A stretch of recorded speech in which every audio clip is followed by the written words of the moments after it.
Hola nuevamente amigos de la sodalidad iniciática. Vamos a dar inicio a la segunda parte del propósito cuarto. El contenido es hacia una edad de paz. Bueno, empecemos con la lectura del propósito psicológico. El contenido, como explicamos, el título de esta parte segunda es hacia una edad de paz. La promesa de un mundo pacífico no es más el privilegio de algunas iglesias o doctrinas religiosas, y los sabios que han formado parte de la Conferencia de las Naciones Unidas en Ginebra en agosto de 1955 son una prueba palpable de la búsqueda de una acción científica para el establecimiento de una era de paz. En la colección La UNESCO y su programa Folleto número 14, Gerald Wendt trata de la energía nuclear y sus utilizaciones pacíficas, y este problema, situado en la escala mundial, está ofrecido a cada uno como un manual de aritmética o un método para aprender un idioma extranjero. Se encuentran descripciones muy interesantes sobre radioactividad y la utilización de sus rayos, y el autor deja incluso esperar que se pudieran utilizar los radioisótopos para esterilizar las legumbres que se conservarían varias semanas al aire libre sin estropearse. En fin, en la industria, en la agricultura, en la investigación biológica, las perspectivas de una nueva ciencia se perfilan claramente y en un próximo porvenir se puede esperar ver una nueva forma de educación general. Esto nos hace volver a la reflexión filosófica, pues toda nueva información científica plantea un nuevo problema, en principio sobre las consideraciones vitales. G. Canguilhem, inspector general de la instrucción pública en Francia, en Necesidades y Tendencias, 1952, expone que conviene separar la posición de los problemas y su examen. Dice en la ocurrencia, nos parece que lo que debería importar menos a un profesor de filosofía es ser el contemporáneo de las soluciones de sus colegas profesores. En cambio, no le está permitido no ser el contemporáneo de los problemas que se plantean a todos los filósofos y en principio a él, a continuación de la información que estos problemas suponen. La vida es el conjunto de las funciones que resisten a la muerte, decía Bichat.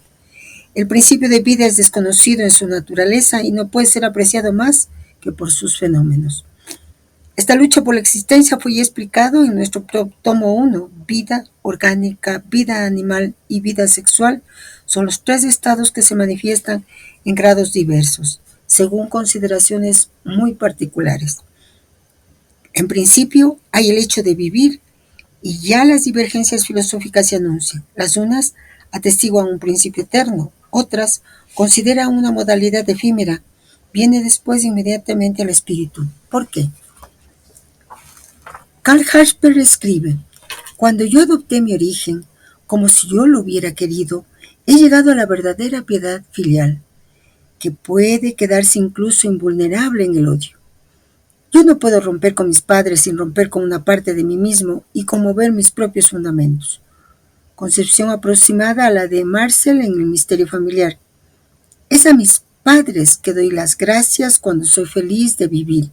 Es también a ellos que yo amo cuando desespero en la vida. Finalmente, todo hombre ha vivido plenamente por lo menos una vez, incluso cuando éste se suprima la vida. Inmediatamente las dificultades se acumulan y una vez más la fraseología distinta, según los filósofos, no hacen más que complicar las cosas. El origen de difíciles paradojas que se adhieren a la condición de la existencia reside en el historicidad. Se traduce al español como historicidad. Este término se refiere a la cualidad de ser histórico o de estar relacionado con la historia. Y esa es una categoría que nos va a explicar Jasper más adelante. Esta noción, que es preferible abordar como situación, el estudio de las situaciones límite, está muy bien descrito en la psicología de las cosmovisiones de Jaspers. Está llevado por una reflexión sobre los valores, en la cual está opuesto lo real más extremo al deber ser. Dicen Dufresne y Ricord, este comporta tres momentos. Primero, un momento objetivo es la estructura antinómica del ser ahí. Segundo, un momento subjetivo es el sufrimiento. El sufrimiento resume todas las situaciones límite. Las sufrimos todas, ya citadas en nuestros expuestos sobre el budismo. Ver también mis obras Misticismo en el siglo XX y mi tesis de psicología. 3. Un estudio de las situaciones límite particulares, combate, muerte, azar, faltas. Detengámonos en lo que señala Jaspers, porque es muy importante. Jaspers, ya sabemos, fue un filósofo existencialista alemán y aborda la historicidad en su obra Origen y Meta de la Historia. Para Jaspers, la historicidad es una característica esencial de la existencia humana. Él argumenta que la historia no es simplemente una serie de eventos cronológicos, sino que tiene un significado profundo y existencial para el ser humano. Jasper introduce el concepto de tiempo, eje, un periodo entre el 800 y el 200 a.C., durante el cual se produjeron transformaciones culturales y existenciales significativas, tanto en Oriente como en Occidente. Este periodo es visto como un momento fundacional en el que el ser humano se eleva a la conciencia de sí mismo y de su existencia. Además, Jasper sostiene que la historia está siempre abierta, tanto hacia el pasado como hacia el futuro. Esto significa que la historia es un proceso continuo y dinámico, rechazando cualquier intento de totalizarla o de darle un fin definitivo.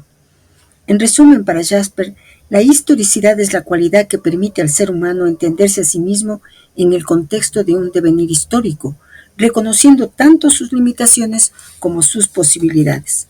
Los 3 momentos del deber ser mencionados por Jasper son parte de su filosofía existencial, donde aborda la estructura antinómica del ser ahí, el sufrimiento como momento subjetivo y el estudio de las situaciones límites como el combate, la muerte, el azar y las faltas. Y sobre los 3 momentos que se ha planteado, el primer momento objetivo, la estructura antinómica del ser ahí. Este momento se refiere a la existencia humana en su estado más fundamental. Jasper describe el ser ahí como la condición de estar en el mundo, enfrentando la realidad tal como es. La estructura antinómica implica que la existencia está llena de contradicciones y tensiones internas. Es un estado en el que el ser humano se encuentra constantemente en conflicto entre diferentes aspectos de su ser y su entorno. Segundo momento subjetivo, el sufrimiento. El sufrimiento es una parte integral de la experiencia humana y es visto por Jaspers como un momento subjetivo crucial. Este sufrimiento no solo se refiere al dolor físico, sino también al sufrimiento emocional y existencial. Es a través del sufrimiento que los individuos se enfrentan a sus propias limitaciones y vulnerabilidades, lo que les permite alcanzar una comprensión más profunda de sí mismos y de su existencia. Tercer momento, estudio de las situaciones límite, combate, muerte, azar, faltas. Las situaciones límite son experiencias extremas que ponen a prueba la existencia humana. Jaspers identifica varias de estas situaciones, como el combate, la muerte, el azar y las faltas. Estas situaciones son momentos en los que los individuos se enfrentan a la realidad de manera directa y sin mediaciones, lo que les obliga a confrontar las cuestiones más fundamentales de su existencia. Enfrentar estas situaciones puede llevar a una transformación profunda y a una mayor autenticidad en la vida de una persona. ¿Qué podemos comentar sobre este aspecto tan importante señalado por Jaspers? Esa categoría que él llama la historicidad es clave. Recuerdan que nos habían dicho que nuestra personalidad estaba ese yo más el medio ambiente. Y muchas veces nosotros hacemos una abstracción de ese medio ambiente. No vamos a exagerar como Goethe, que dice que para que nosotros tengamos una idea de lo que está pasando con nosotros mismos y con nuestro mundo y alrededor necesitamos al menos 3000 años de historia. No, pero sí conocer la historia en la que nosotros nos desenvolvemos. De ahí vienen muchísimos de nuestros, por no decir casi todos nuestros preconceptos, nuestros prejuicios, nuestros constructos mentales. Y repetimos muchos de esos de manera inconsciente, haciéndonos daño, limitándonos, coartándonos esa posibilidad de transformación, de transmutación. Y por lo tanto, si nosotros incluimos en ese conocimiento de nosotros mismos, conocer nuestra sociedad, los valores culturales que ahí están, y muchas veces los antivalores. Podríamos dar un ejemplo, el racismo que vivimos. que vivimos y que hace que nosotros repitamos esquemas que nos parecen normales y que nos separan de los otros, que no son tan otros, y que nos impiden conocernos y reconocernos a nosotros mismos. Y luego de los 3 momentos, eso de enfrentarnos al mundo real, al mundo que realmente vivimos, de alguna manera se podría hacer una analogía con lo que dice el budismo. Yo debo renunciar a las expectativas y mirar las cosas tal como ocurren y enfrentarlas, vivirlas en función de ello. De igual manera, hemos insistido muchísimo respecto a que es con nuestras circunstancias que nosotros podemos trabajar en nosotros mismos, no con las circunstancias que nosotros quisiéramos tener. Nacimos en una familia, esa familia tiene determinadas condiciones, esos padres tienen determinadas condiciones y como se dice al inicio de esta parte del propósito, pues les debemos la vida. Y la posibilidad de mirar muchas veces otro instrumento maravilloso que del budismo. A veces cuando nosotros estamos en esta posición de juzgar, de rechazar a nuestros padres, que a todos nos ha pasado, sobre todo en la adolescencia, que necesitamos construir un ego que es tan necesario, porque como decía una buena amiga mía, era, si no se construye el ego, si no se construye ese yo enorme, inflado, y después, ¿a qué tiene uno que morirse? A nada. Por lo tanto, son procesos vitales. Y ocurre que todos en esa contradicción con nuestros padres podríamos tomar como un instrumento de trabajo justamente eso que nosotros no aceptamos de ellos, que estamos juzgando, que nos crea conflicto, pues agradecerles porque son como un espejo. Han hecho que nosotros podamos hacer la primera parte de nuestro trabajo de transformación, de trascendencia.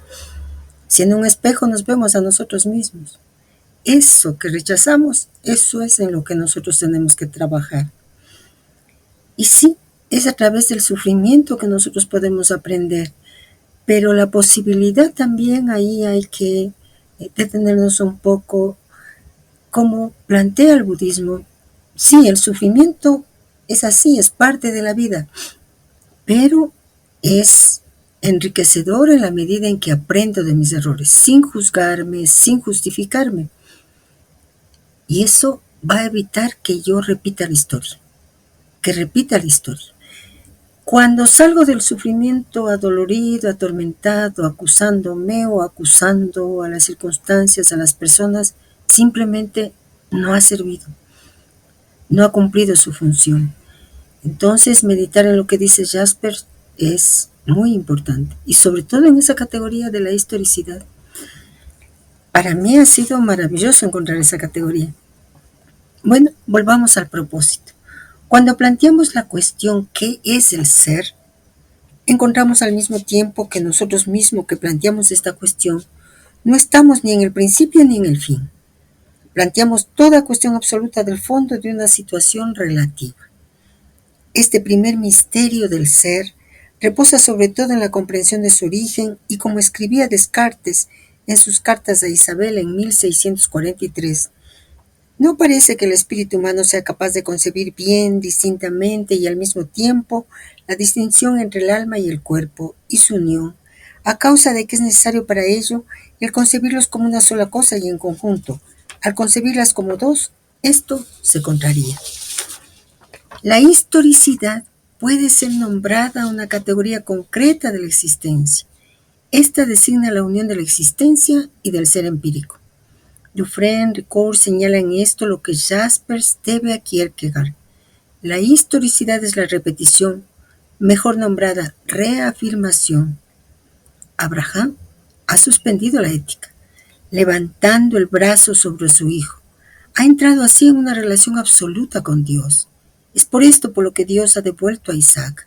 Desde entonces, todo está dado. El tiempo está salvado.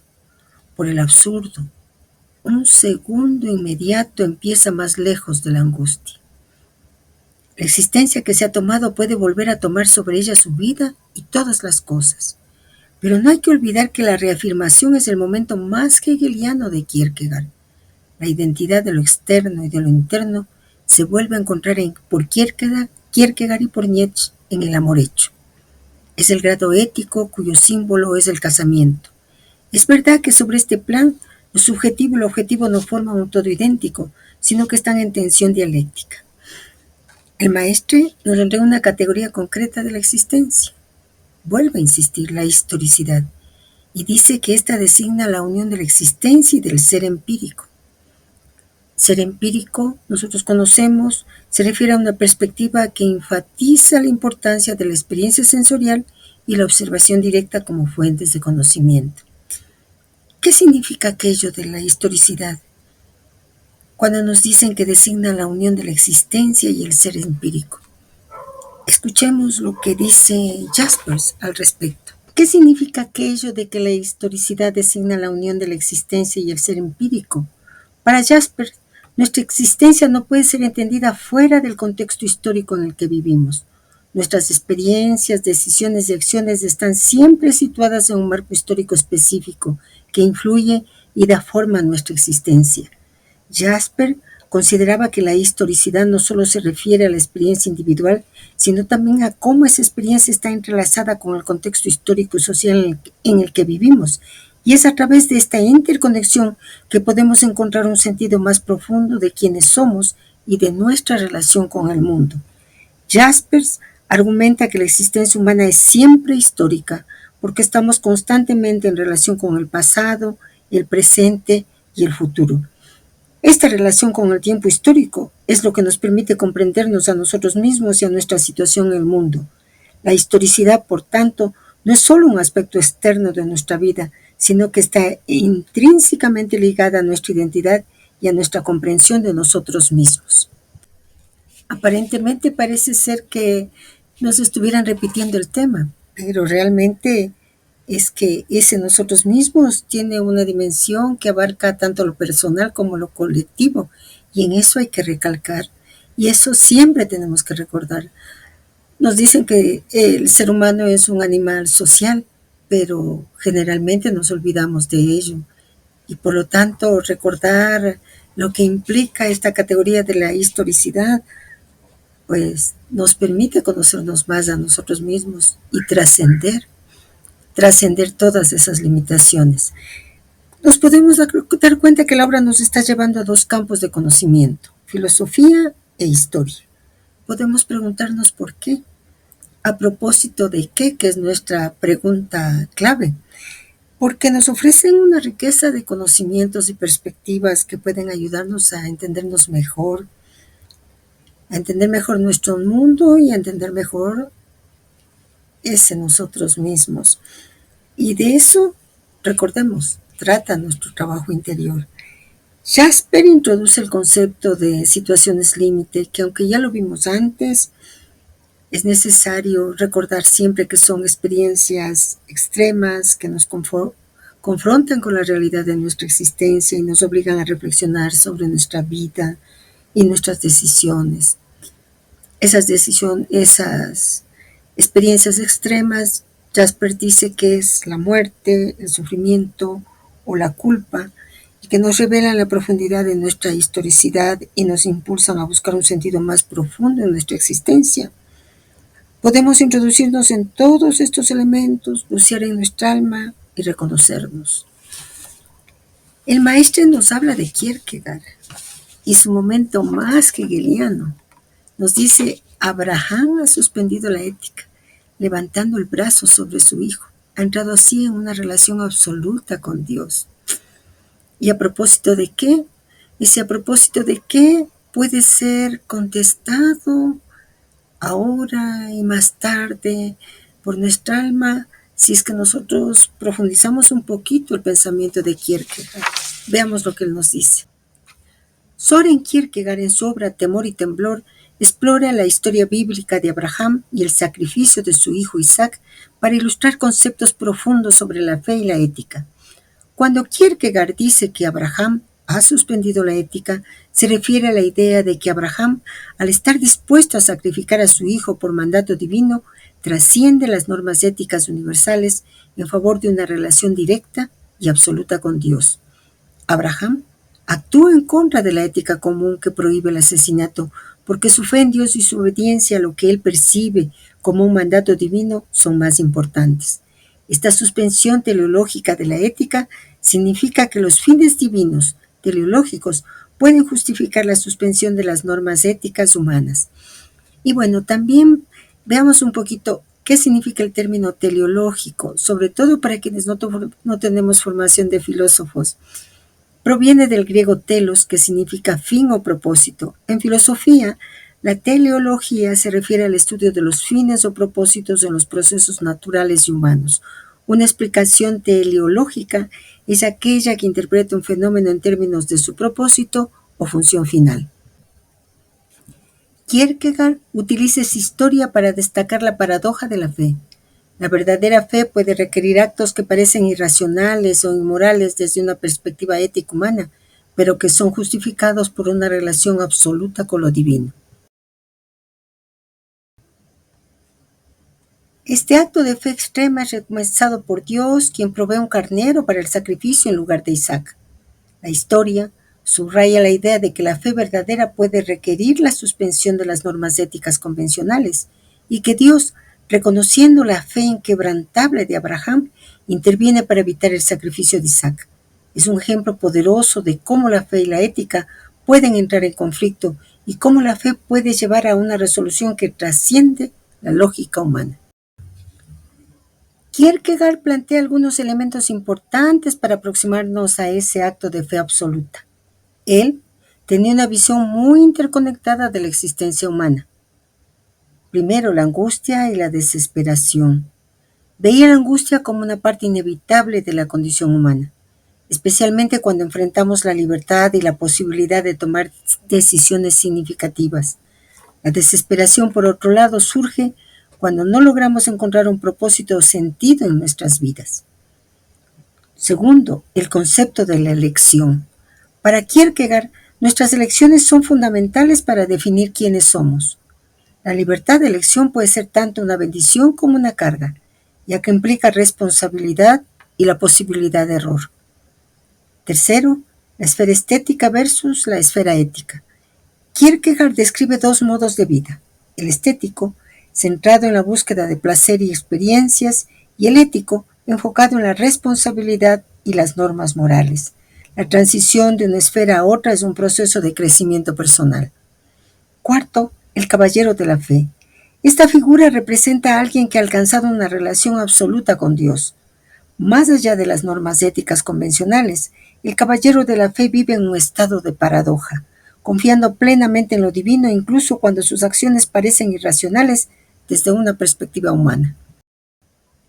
Estos temas están profundamente entrelazados porque todos giran en torno a la búsqueda de significado, la libertad y la relación entre el individuo y lo divino.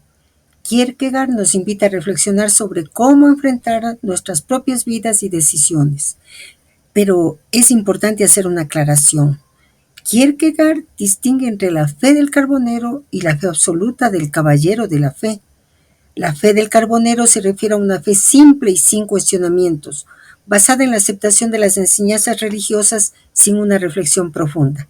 Es una fe que no enfrenta las paradojas y desafíos de la existencia humana. Por otro lado, la fe absoluta del caballero de la fe es una fe que ha pasado por la angustia y la desesperación y que ha enfrentado las paradojas de la vida. Es una fe que no se basa en la mera aceptación de dogmas, sino en una relación personal y directa con lo divino. Esta fe implica una suspensión de la ética convencional y una confianza total en Dios, incluso cuando las acciones requeridas parecen irracionales o inmorales desde una perspectiva humana.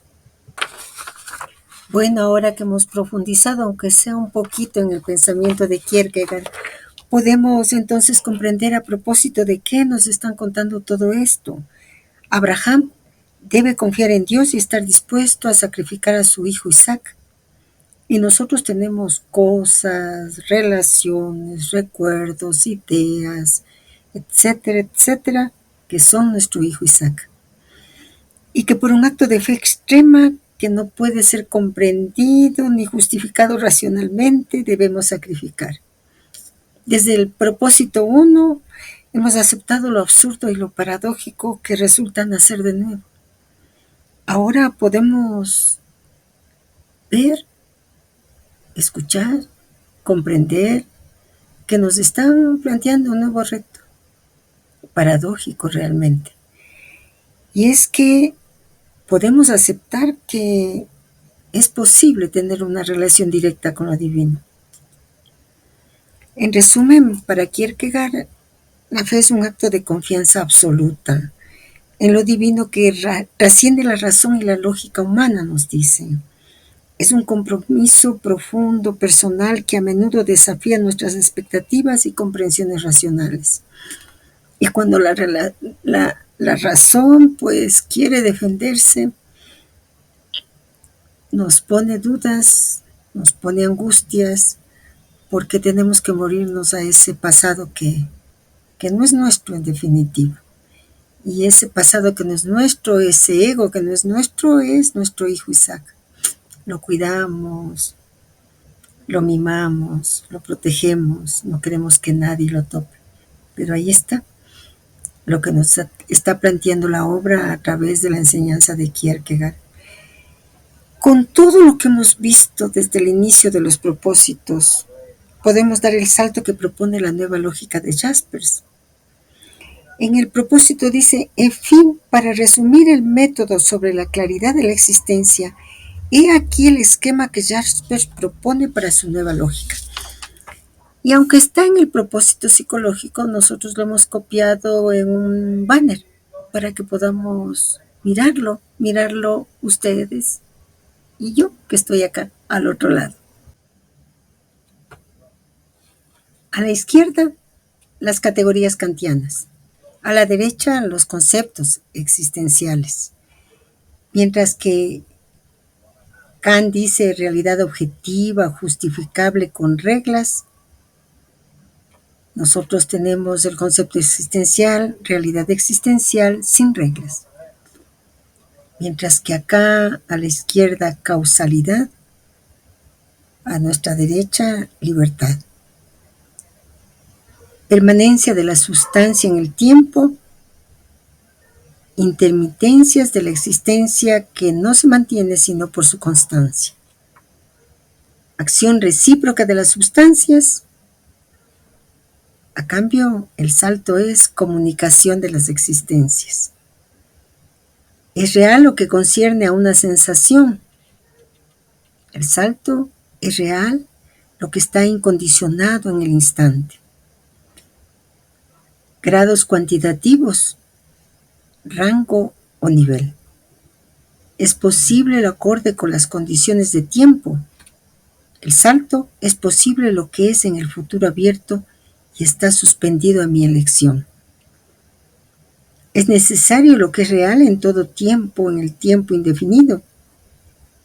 El salto es necesario lo que llena el instante y hace un siempre eterno presente. Tiempo objetivo. El salto, tiempo propio de a la existencia. Nada nuevo puede producirse. El salto, la existencia se extiende por saltos y renacimientos. ¿Estamos listos para dar el salto? Creo que sí. Nos han dado los suficientes elementos como para hacerlo, pero pese a ello, el propósito continúa. Escuchemos lo que nos dicen y nos siguen remarcando y remarcando para que podamos dar ese salto existencial. Volvamos a nuestras necesidades elementales y reflexionemos primero antes de proponer el instinto de la conservación como primer principio, pues este concepto de la lucha por la existencia podría muy bien traducirse por lucha por la potencia. Como dice Nietzsche, la ambición de tener más y mejor y más y deprisa y más a menudo. La conservación del sí es una forma patológica de la vida, según Kurt Holstein, quien dice que la observación de los enfermos muestra que la simple conservación es un signo de vida normal, de vida en decadencia. Esto se puede defender tanto desde el punto de vista científico como teológico, como, por ejemplo, si se habla de operaciones que tienen una importancia vital, lo que implica el término instinto de conservación. Se trata de saber si tal instinto existe en el organismo normal o más particularmente si es necesario considerarlo como el instinto principal o si por el contrario su aparición o su manifestación exclusiva es ya un signo de anomalía, de lesión. Para el creyente, su organismo no tiene más que un papel temporal y poco importante. Mejor dicho, para muchas sectas religiosas, este es un obstáculo para la reintegración en Dios. En los ciclos de una vida eterna, el organismo no es más que un vehículo físico, necesario por un lapso concordante con las épocas de transición en las migraciones del espíritu. Y así como hemos hecho con Jasper y Kierkegaard, profundicemos un poquito sobre lo que nos dice este señor Kurt Goldstein, para que nosotros podamos comprender por qué se nos plantea este tema. ¿A propósito de qué? Kurt Goldstein fue un neurólogo y psiquiatra alemán, pionero en la neuropsicología moderna y conocido por su enfoque holístico del organismo basado en la teoría de la Gestalt psicoactiva. La teoría de la Gestalt tiene como premisa fundamental que el todo es más que la suma de sus partes. Esto significa que percibimos objetos y eventos como un todo unificado, no simplemente como una colección de elementos individuales. Kurt Goldstein aplicó la teoría de la Gestalt en su campo de la neuropsicología y la psiquiatría de manera innovadora. Su enfoque holístico del organismo se basaba en la idea de que el cerebro y la mente no funcionan como entidades separadas, sino como un todo integrado.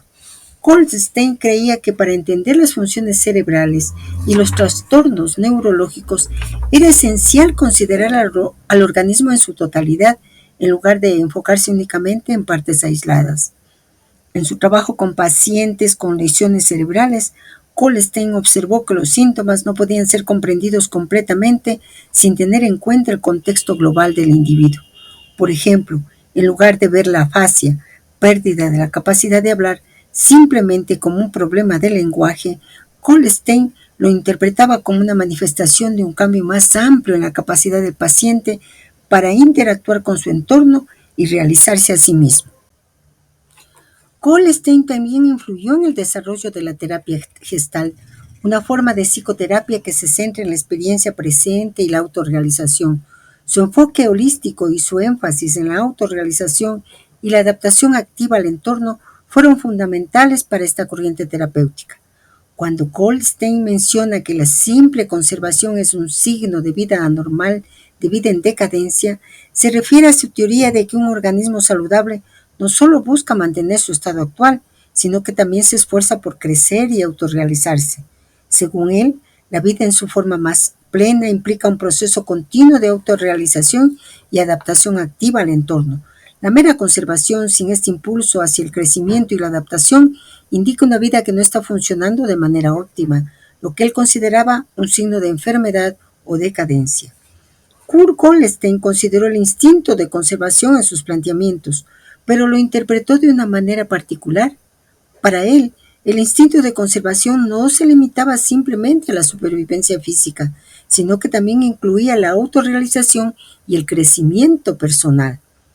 Goldstein creía que la mera conservación sin un impulso hacia el crecimiento y la adaptación indicaba una vida en decadencia. Para él, un organismo saludable es aquel que se esfuerza continuamente por alcanzar su máximo potencial y adaptarse a las circunstancias cambiantes. Sigamos con el propósito psicológico porque el tema continúa. El mantenimiento del sí hace cabalgar el concepto sobre dos problemas, en el de la vida orgánica y en el de la vida animal. Y de este deseo nace la necesidad, categoría del pensamiento fisiológico.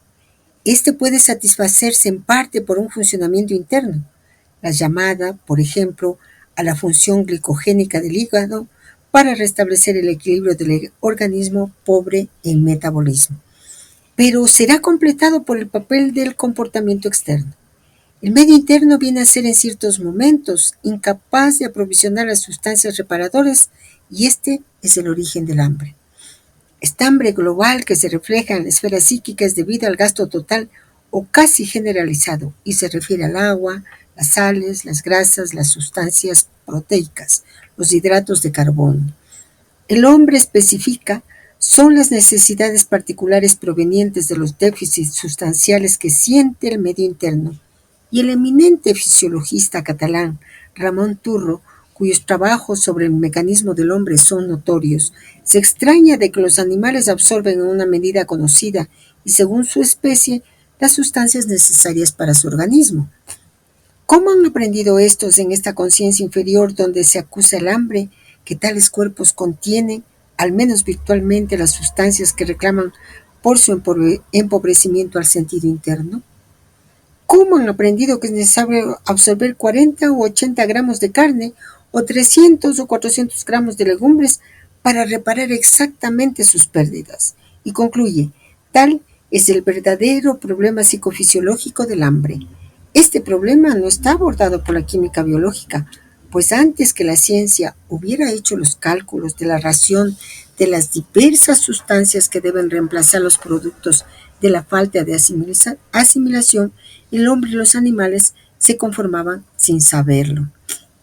Y siguiendo el método que hemos adoptado, pues veamos un poco el pensamiento de Ramón Turró para luego poder darnos cuenta a propósito de qué nos están hablando sobre esto también. Ramón Turró, un destacado fisiólogo y filósofo español, abordó el tema del hambre y su impacto en la esfera psíquica en su obra Orígenes del conocimiento, el hambre. Turró propuso que el hambre no solo es una necesidad fisiológica, sino que también tiene profundas implicaciones psicológicas y cognitivas.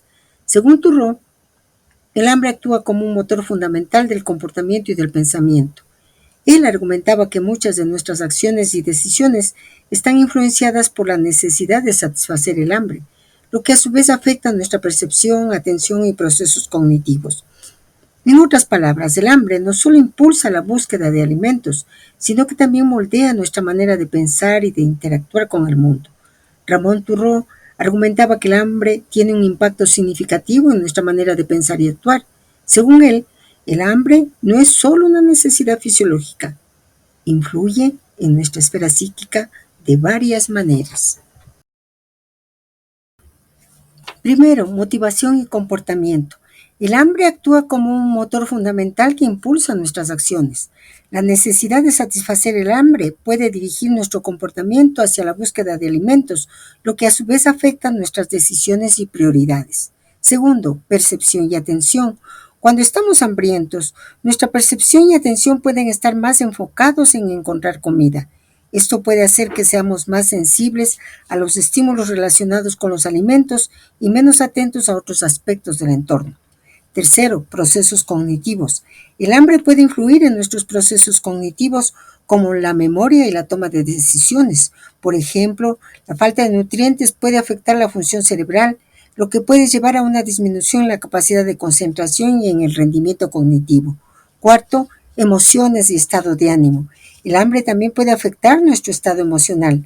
La sensación de hambre puede generar irritabilidad, ansiedad y estrés, lo que a su vez puede influir en nuestras interacciones sociales y en nuestra capacidad para manejar situaciones difíciles. En resumen, el hambre no solo es una necesidad biológica, sino que también tiene un profundo impacto en nuestra esfera psíquica, moldeando nuestra manera de pensar y de actuar en el mundo. Bueno, conocer más sobre el funcionamiento de nuestro cuerpo y los estudios y planteamientos de Goldstein y Turró, podemos preguntarnos ahora sí a propósito de qué. Y los dos nos llaman la atención sobre algo fundamental. Nosotros somos una unidad. Y como dice la teoría Gestalt, el todo es más que la suma de las partes.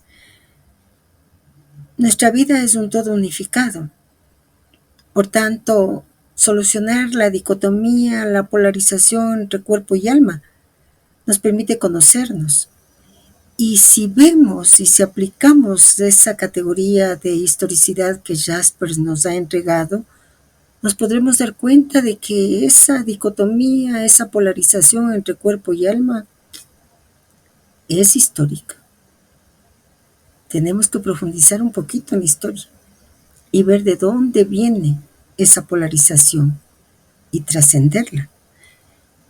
Y claro, como dice Goldstein, cuando nosotros logramos saltar esa polarización y comprender que cuerpo y alma son una unidad, como ha escrito Descartes a Isabel en esa carta que nos menciona, nos posibilita alcanzar una vida más plena, que implica un proceso continuo de autorrealización y adaptación activa al entorno.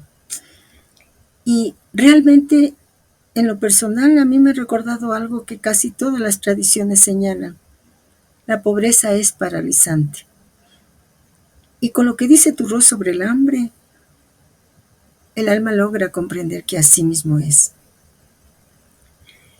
Y nosotros podemos ver, aplicando esa categoría de historicidad de Jasper, que muchas veces nos alzamos de hombros frente a esa realidad. Pues históricamente estamos condicionados para ello. Históricamente estamos condicionados para encontrar justificativos frente a esa pobreza que paraliza a muchos seres humanos. Bien, volvamos al propósito psicológico. Nunca la nutrición quedó inactiva. El doble movimiento de asimilación y de desgaste, cuyo resultado no tiene otro término que el de la vida, en el ejercicio de sus funciones, cada órgano de la vida animal tiene, sin embargo, alternativas de actividad y de reposo, y el conjunto de estos letargos particulares es el sueño general. Edward Claparete ha expuesto por primera vez su teoría biológica del sueño en 1904. Esta coordina dos hechos que dominan el fenómeno. Primero, el sueño está en relación con el agotamiento. Segundo, el sueño en las circunstancias habituales no está mandado por él mismo. ¿Cómo debemos imaginarnos el estado del alma del hombre que duerme? Pues su espíritu continúa funcionando durante el sueño y combina la sensación con el recuerdo que ésta llama. Sin embargo, de un lado tenemos la percepción normal del estado de vigilia, del otro el ensueño, y el mecanismo no es ciertamente el mismo, como dice Bergson. En el sueño venimos a ser a menudo indiferentes a la lógica, pero no incapaces de lógica. Veamos su descripción sobre el sueño en la energía espiritual. Pero antes de ver ese planteamiento de Bergson, esa descripción, les invitamos que profundicemos un poquito nuestro conocimiento sobre el pensamiento de Bergson respecto al sueño, siguiendo el mismo método. Primero, un poquito de conocimiento, un poquito de profundización, y luego vamos a esa descripción. Henry Bergson tenía una perspectiva única sobre el sueño.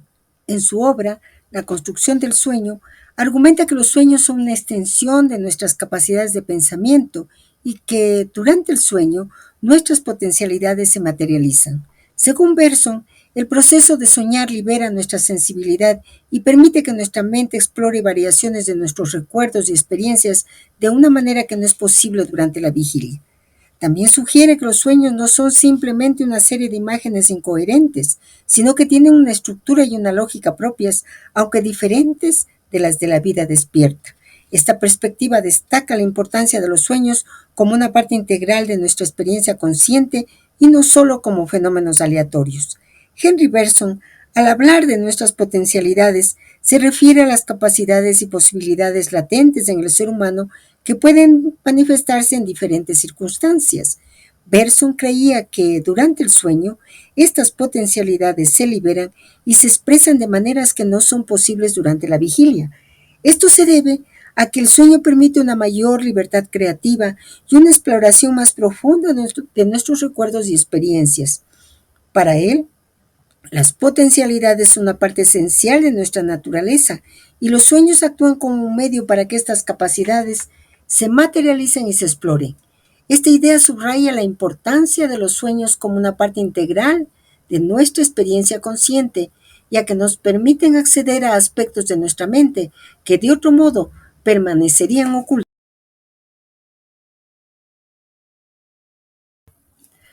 Dado que Bergson habla del estado del alma durante los sueños, sería adecuado preguntarse cómo él la concebía. Henry Bergson tenía una visión muy particular del alma. Para él, el alma no era una entidad estática o separada del cuerpo, sino que estaba profundamente conectada con la vida y la experiencia. Veía el alma como una manifestación de la elan vital o impulso vital, una fuerza creativa y dinámica que impulsa la evolución y el desarrollo de la vida. En su obra, La evolución creadora, Bergson argumenta que el alma es una expresión de la creatividad y la libertad inherentes a la vida. No es algo fijo o predeterminado, sino que está en constante cambio y evolución, reflejando la naturaleza dinámica y fluida de la existencia. También creía que el alma tenía una dimensión temporal, que se experimenta a través de la duré o duración. Esta duración es una forma de tiempo subjetivo y cualitativo, diferente del tiempo medido por los relojes. Para Bergson, la verdadera naturaleza del alma se revela en esta experiencia interna del tiempo que es continua e indivisible.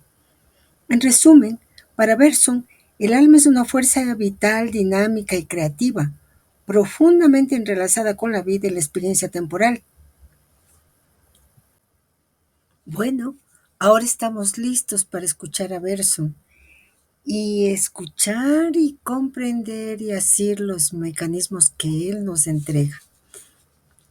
Vayamos al propósito. Es necesario instituir una experiencia decisiva sobre sí mismo. Al salir del sueño, puesto que no se puede uno analizar en el curso del mismo sueño, se acechará la llegada del sueño a la vigilia, observándole tanto como se pueda de cerca, atento a lo que es esencialmente inatención, para sorprender desde el punto de vista de la vigilia el estado del alma todavía presente del hombre que duerme. Es difícil, pero no imposible para quien se ha preparado con paciencia. El yo del sueño anterior que acaba de aparecer va a volverse hacia el yo del sueño que está todavía presente y le dirá: te he cogido en flagrante delito. Me enseñas una asamblea que grita y solo hay un perro que ladra. No trates de huir. Te tengo. Me entregarás tu secreto. Me dejarás ver lo que hacías. A esto, el yo del sueño responderá: mira, yo no hacía nada. Y es justamente en eso que se encuentra nuestra diferencia. Tú y yo, el uno del otro. ¿Te imaginas que por oír un perro ladrar, tú no tienes nada que hacer? Error profundo. Das, sin dudar, un esfuerzo considerable. Es necesario que cojas tu memoria entera, toda tu experiencia acumulada, y que la lleves de pronto y a la imprevista a presentar solamente el sonido oído, a un solo de sus puntos. El recuerdo que parezca más a esta sensación y que pueda interpretarla de mejor manera. Tu vida, al estado de vigilia, es una vida de trabajo, incluso cuando tú crees que no haces nada, pues en todo momento debes de escoger y debes de excluir. Escoges entre las sensaciones, puesto que rechazas de tu conciencia muchas sensaciones subjetivas que reaparecen mientras duermes. Escoges con una precisión y delicadeza extrema entre tus recuerdos, puesto que apartas todo recuerdo que no se moldea sobre tu estado presente. Esta selección que efectúas sin cesar, esta adaptación continuamente renovada, es la condición esencial de lo que se llama el buen sentido. Pero adaptación o selección se mantiene en un estado de tensión ininterrumpida. No te das cuenta en el momento, como no sientes la presión de la atmósfera, pero te cansas a la larga. Tener un buen sentido es muy cansado. Te decía hace un momento: difiero de ti, precisamente en que yo no hago nada. El esfuerzo que tú produces sin descanso, yo me abstengo pura y simplemente de darlo. Te atas a la vida, yo estoy desapegado de ella. Todo para mí es indiferente. Me desintereso de todo. Dormir es desinteresarse. Se duerme en la exacta medida como se desinteresa. Una madre que duerme al lado de su niño puede muy bien no oír truenos, mientras que un suspiro de su hijo la despertará. ¿Dormía ésta realmente por su hijo? No, dormimos por lo que continúa interesándonos. Hermoso verdaderamente. Hemos escuchado a nuestro sueño hablarnos de hacer y nada hacer, vigilia y sueño, atadura y desapego, interés y desinterés. Y nos han entregado el mecanismo como para aprender de nuestros sueños. Nos han dicho que es asunto de paciencia, que lo podemos lograr. Y bueno, sigamos con el PP. El PP continúa diciéndonos, el análisis de los sueños ha tomado más en más amplitud después del nacimiento del psicoanálisis. Y este término evoca inmediatamente las tendencias de la naturaleza sexual. Conviene también hacer notar que las tendencias sexuales y el instinto de conservación no se comportan de la misma manera en cuanto a la necesidad real. El doctor Hankelevich ha traducido muy bien que los instintos que tienen por misión la conservación y todo lo que se relaciona con ello son más accesibles a la educación. Aprende muy pronto a plegarse a la necesidad y a conformar su desarrollo a las indicaciones de la realidad. Las tendencias sexuales que no tienen necesidad de objeto al principio e ignoran esta necesidad son mucho más difíciles de educar. El psicoanálisis, que no ha olvidado nunca que existen tendencias no sexuales, ha levantado todo su edificio sobre el principio de la separación neta y cortado entre las tendencias sexuales y las tendencias que se refieren al yo, y ha afirmado, sin esperar las objeciones, que las neurosis son el producto no de la sexualidad, sino el conflicto entre el yo y la sexualidad. Freud no ha afirmado una diferencia de naturaleza entre los dos grupos de tendencias. Busca solamente si no forman más que un solo grupo y en qué momento se han separado el uno del otro, reconociendo que la cuestión no debe ser discutida según las nociones abstractas, sino sobre la base de hechos suministrados por la biología. Jung insiste sobre la unidad primordial de todos los instintos y por consecuencia de la energía que se manifiesta en cada uno de ellos con el nombre de líbido. En la introducción al psicoanálisis, Freud remarca que es imposible, con cualquier artificio que se quiera recurrir, eliminar de la vida psíquica la función sexual. Sería pues necesario hablar de una libido sexual y de una libido asexual. Es, sin embargo, con razón, que el nombre de líbido está reservado a las tendencias de la vida sexual y es en este sentido únicamente que el psicoanálisis lo ha empleado siempre. Esta energía sexual que se manifiesta en el sueño como un deseo no realizado o en el estado de vigilia como una tendencia psicofisiológica se copia, se marca a menudo sobre el instinto de la prolongación del sí o todavía en el principio de la identificación del ser.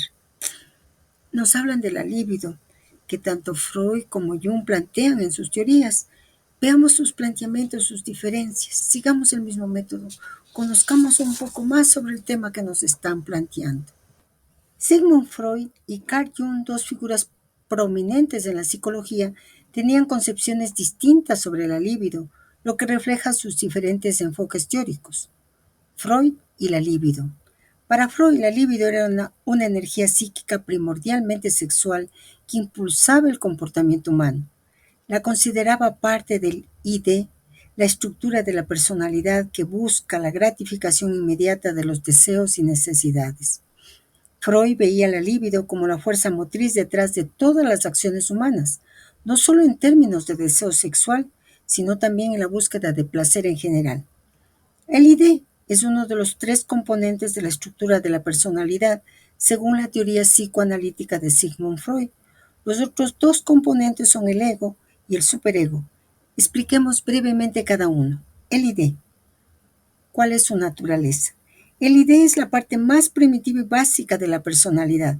Está presente desde el nacimiento y contiene todos los impulsos instintivos y deseos básicos. Principio de placer. Opera según el principio de placer, buscando la gratificación inmediata de todas las necesidades y deseos sin considerar la realidad o las consecuencias. Contenido. Incluye los instintos básicos de vida, eros, y muerte, tánatos, así como los deseos sexuales y agresivos. El ego. Naturaleza. El ego se desarrolla a partir del id y actúa como el mediador entre los impulsos del id y las demandas de la realidad. Principio de realidad. Opera según el principio de realidad, tratando de satisfacer los deseos del id de manera realista y socialmente aceptable. Toma decisiones conscientes y racionales y maneja las demandas del id, el superego y la realidad externa. El superego. Naturaleza.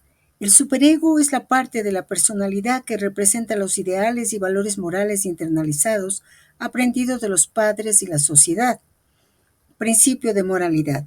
Opera según el principio de moralidad, buscando la perfección y castigando las transgresiones a través de la culpa y la vergüenza. Función. Actúa como una conciencia moral, evaluando las acciones y pensamientos del individuo. En resumen, el id es la fuente de los impulsos instintivos y busca la gratificación inmediata, mientras que el ego y el superego trabajan para equilibrar estos impulsos con la realidad y las normas sociales. Vayamos ahora a profundizar un poco sobre Jung y la libido. Carl Jung, por otro lado, tenía una visión más amplia de la libido. Para él, la libido no se limitaba a la energía sexual, sino que representaba una forma general de energía psíquica. Jung veía la libido como una fuerza vital que impulsaba no solo los deseos sexuales, sino también otros aspectos de la vida, como la creatividad, la espiritualidad y el desarrollo personal. Sentimos que es necesario considerar las diferencias claves entre estas dos teorías. Escuchemos lo que es para Jung la naturaleza de la libido, el enfoque en el desarrollo, la dimensión espiritual, haciendo esa diferencia con lo que plantea Freud. Es clave. Entonces, vamos a ver primero la naturaleza de la libido. Freud, libido como energía sexual. Jung, libido como energía psíquica general. En el enfoque en el desarrollo, Freud enfatiza la importancia de las experiencias infantiles y los conflictos sexuales en la formación de la personalidad. Jung considera la libido como una fuerza que impulsa el crecimiento y la realización personal a lo largo de toda la vida. En la dimensión espiritual, veamos las diferencias. Freud ve la religión y la espiritualidad como ilusiones o neurosis. Jung da importancia a la espiritualidad y los arquetipos colectivos en la psique humana. Luego de esta breve profundización entre el planteamiento y la teoría de Freud y de Jung, podríamos preguntarnos, realmente atrever a preguntarnos, si Jung veía la libido como una fuerza vital que impulsaba no solo los deseos sexuales, sino también otros aspectos de la vida como la creatividad, la espiritualidad y el desarrollo personal, ¿esa libido puede homologarse con el elan vital de Bergson? ¿Es posible? Veamos lo que nos dice. Similitudes con la libido de Jung y el elan vital de Bergson. De hecho, hay una similitud interesante entre la concepción de la libido de Jung y el elan vital de Bergson. Ambos conceptos se refieren a una fuerza vital, dinámica y creativa que impulsa la vida y el desarrollo. Similitudes. Naturaleza dinámica. Tanto la libido de Jung como el elan vital de Bergson son vistos como fuerzas dinámicas y en constante movimiento. Creatividad y evolución. Ambos conceptos enfatizan la creatividad y el crecimiento. Para Jung, la libido impulsa no solo los deseos sexuales, sino también la creatividad, la espiritualidad y el desarrollo personal. De manera similar, el elan vital de Bergson es una fuerza creativa que impulsa la evolución y el desarrollo de la vida. Dimensión espiritual. Jung y Bergson reconocen una dimensión espiritual en estas fuerzas. Jung ve la libido como una energía que también puede manifestarse en la búsqueda de significado y espiritualidad, mientras que Bergson considera el elan vital como una fuerza que trasciende lo puramente material. Consideremos las diferencias. Contexto filosófico versus psicológico. El elan vital de Bergson es un concepto filosófico que trata de explicar la evolución y la creatividad en un sentido amplio, mientras que la libido de Jung es un concepto psicológico que se centra en la energía psíquica individual. Aplicación. La libido de Jung se aplica específicamente al desarrollo y funcionamiento de la psique humana, mientras que el elan vital de Bergson se aplica a la vida en general, incluyendo todos los seres vivos. En resumen, aunque hay diferencias en el contexto y la aplicación de estos conceptos, ambos comparten la idea de una fuerza vital creativa y dinámica que impulsa el desarrollo y la evolución.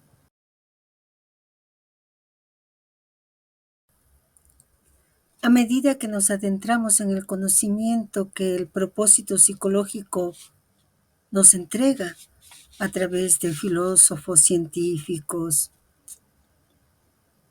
nos tenemos que seguir preguntando. El alma se inquieta y hace más preguntas. En la tradición sánscrita se habla de la Kundalini en casi los mismos términos que la libido de Jung o el elan vital de Bergson. La pregunta surge espontáneamente. ¿Es posible conectarlas? ¿Es posible hacer un paralelismo? Escuchemos lo que encontramos. La Kundalini en la tradición sánscrita se refiere a una energía espiritual latente que reside en la base de la columna vertebral. Se dice que cuando se despierta, esta energía asciende a través de los chakras, llevando consigo un profundo despertar espiritual y una mayor conciencia. Similitudes con la libido de Jung y el elan vital de Bergson. Energía vital. Al igual que la libido de Jung y el elan vital de Bergson, la Kundalini es vista como una fuerza vital, dinámica y creativa. Desarrollo personal y espiritual. La Kundalini, al igual que la libido de Jung, no se limita a la energía sexual, sino que también impulsa el crecimiento espiritual y personal. Transformación y evolución. La ascensión de la Kundalini a través de los chakras puede compararse con la evolución creativa impulsada por el elan vital de Bergson. Diferencias. Contexto cultural y filosófico. La Kundalini es un concepto profundamente arraigado en la espiritualidad yógica y la filosofía hindú, mientras que la libido de Jung y el elan vital de Bergson provienen de contextos psicológicos y filosóficos occidentales. Prácticas asociadas.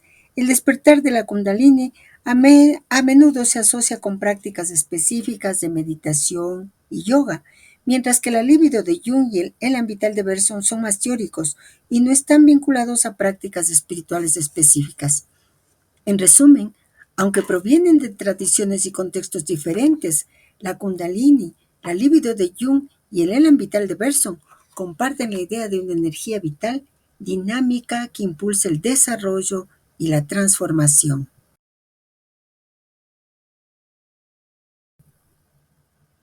Para nuestras almas, estas coincidencias, estos paralelismos suenan maravillosos.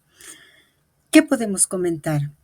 Si cada uno de los conocimientos que nos transmiten a través de la filosofía, de la ciencia, de la yoga, nos llevan al conocimiento de nosotros mismos, como esa unidad cuerpo, alma, espíritu. Cada uno de esos conocimientos podemos mascullarlos y nutrirnos para seguir avanzando en nuestro peregrinaje interior. Al alma le maravilla saber que de diferentes contextos, de diferentes tiempos, la humanidad ha coincidido en esos conocimientos, en esa necesidad de trascender. Volvamos al propósito psicológico. Continuemos. Ser para el hombre, según el existencialismo, es aislarse de su pasado, cuando toma conciencia del yo, preguntándose, ¿qué soy? Yo. Hay la noción del principio que se escapa siempre, diciendo yo soy, se sobreentienda, yo soy ya. lo que Heidegger designa por estado de ánimo o estado emocional. Se refiere a cómo se siente una persona en un momento dado, incluyendo su bienestar físico y emocional. Este carácter de la realidad humana que el hombre es, el ser siempre presente. De hecho, es el pasado que nos hace decir yo soy. Jean-Paul Sartre dice a este propósito que el cogito de Descartes debería formularse yo pienso, pues yo era. Hegel expresa esto por la esencia es lo que ha sido. Ser, en este sentido, es ser histórico. Robert Campbell, en una literatura filosófica, escribe, lo que hay que comprender bien es que cuando yo digo yo pienso, pues yo soy, y cuando digo yo pienso, pues yo he sido, el verbo ser en estas dos proposiciones no tiene el mismo sentido. Efectivamente, en el segundo caso, es a mi pasado que hago alusión. Ahora este pasado está fijo, irremediable, y yo no puedo hacer nada. Es una realidad estática, un en sí. Por el contrario, cuando digo yo soy al presente, significa que destruyo lo que fui, que mi instante presente, él solo, puede borrar todo mi pasado. Quiero decir, pues, soy un reductor a la nada. En el primer caso, el verbo ser designa al ser en sí, en el segundo, al ser del por sí. Los griegos habían sentido claramente la necesidad de esta distinción y habían adoptado su conjugación. Para ellos el presente de indicativo es el presente del por sí. La conjugación del perfecto es el presente del en sí. El aoristo es el pasado del por sí, el perfecto anterior es el pasado del en sí. El tiempo es ante todo el que separa mucho del filósofo, como en Faulkner y Proust, por ejemplo, pues yo soy puede significar también yo he sido, también yo seré. Está calificado a menudo como proyecto de ser, pues el ser que se desea ser no sabría existir sino al punto final. No se puede concluir nada sobre el ser mientras tanto que él es, en potencia de volver a ser, mientras que él viene a ser, que se hace, que viene, y no podrá nunca ser en este sentido hasta que todo haya pasado. El existencialismo concluye, pues, que el hombre gasta así toda su vida tendiéndose hacia el ser. Tercer sentido de la palabra ser. Ser a la vez en sí, por sí, es decir, ser Dios y que esta esperanza es vana porque el concepto en sí por sí es contradictorio.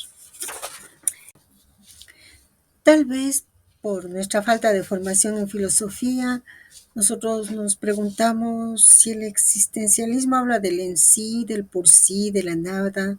¿Qué implicaba todo esto? ¿A qué se referían?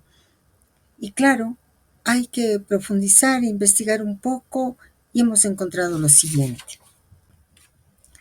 Los conceptos de en sí, para sí y la nada son fundamentales en la filosofía existencialista, especialmente la obra de Jean-Paul Sartre. Demos una explicación breve de cada uno. En sí. Definición. El en sí se refiere a la existencia de los objetos en el mundo. Es el ser de las cosas que existen independientemente de la conciencia. Como la mesa en el ejemplo de Vinolo. La mesa es, su esencia es ser mesa, recordemos.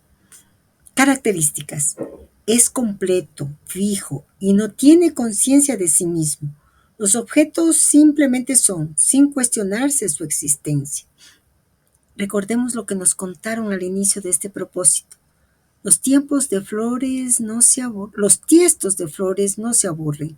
Se les saca cuando hay sol y se les guarda cuando llega la noche. No se les pregunta nunca su parecer. No tienen nada que decidir, nada que esperar.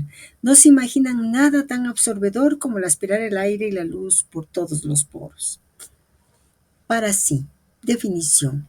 El para sí se refiere a la existencia consciente, es decir, la conciencia humana. Características. Es incompleto y siempre en proceso de convertirse en algo más. La conciencia es capaz de reflexionar sobre sí misma y sobre su existencia, lo que implica libertad y responsabilidad. La nada. La nada es una definición. La nada es un concepto central en la filosofía de Sartre. que se refiere a la capacidad de la conciencia para negar, cuestionar y trascender la realidad dada. Implicaciones. La nada permite la libertad humana, ya que la conciencia puede imaginar posibilidades diferentes a la realidad actual. Sin embargo, también lleva a la angustia existencial, ya que la libertad implica responsabilidad y la necesidad de dar sentido a la propia existencia. Implicaciones existenciales. Libertad y responsabilidad. La distinción entre el en sí y el para sí subraya la libertad radical del ser humano para definir su propia existencia. Esta libertad viene con la responsabilidad de nuestras elecciones y acciones. Angustia y autenticidad. La conciencia de la nada y la libertad puede llevar a la angustia, pero también a la posibilidad de vivir una vida auténtica en la que uno asume plenamente su libertad y responsabilidad. Estos conceptos son fundamentales para entender la visión existencialista de la condición humana, donde la libertad, la responsabilidad y la búsqueda de sentido son centrales. Y nosotros podríamos preguntarnos, siendo sinceros, ¿acaso no es esa búsqueda, esa ansia de libertad lo que nos ha conducido a encontrar este camino? Y la verdad es que así mismo es. Y estas preguntas que nos hemos hecho, ¿acaso no ha sido para clarificarnos lo que nos están proponiendo, lo que nos están transmitiendo, compartiendo? ¿Acaso no sentimos la necesidad de una vida auténtica y dar sentido a nuestra existencia?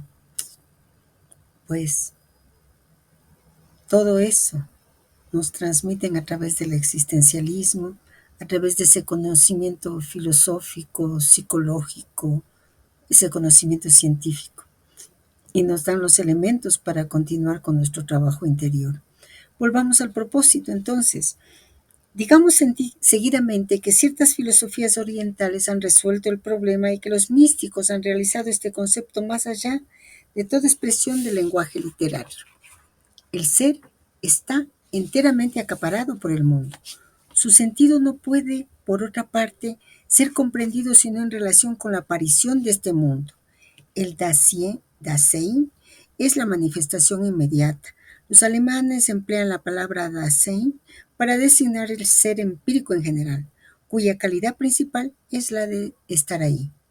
El mundo está considerado a menudo como el no yo, que se opone al yo, el otro con el cual estamos siempre, pues no se agota nunca al ser a sí mismo. Entonces este mundo aparece como un mundo así y no como el mundo.